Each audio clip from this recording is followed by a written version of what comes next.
last week. I don't think he's interested in hearing from me.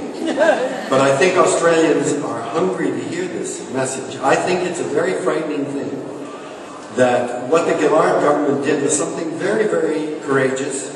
It's a tiny step by putting a price on carbon, but a very important step. And it accepted the reality of climate change and the need to get on with reducing your footprint. What Abbott is doing now, he ran on this idea of basically shutting down the Commission and Tim Flannery, who are just providing Australians with the facts.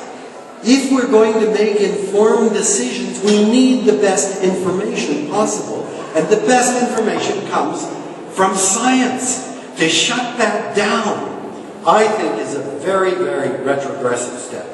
Because when you, and we're doing this in Canada, we've got a horrendously right-wing government now that has shut down systematically every avenue of potential information about climate change. Canceled the annual polar expedition to look at the impact of climate change in the Arctic. Canceled climate-related activities, research in the experimental lakes area that was looking at the effects of climate.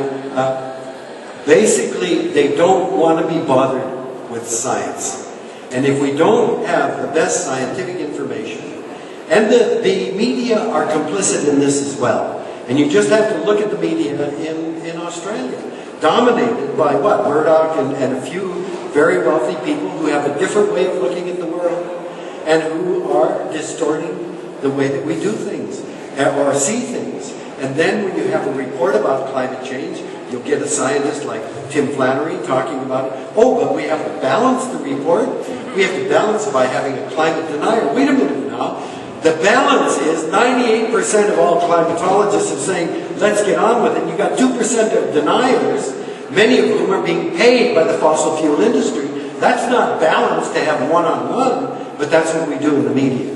So it's a very, very sad thing that this government has run so strongly in an anti-climate change program, because it will be toxic.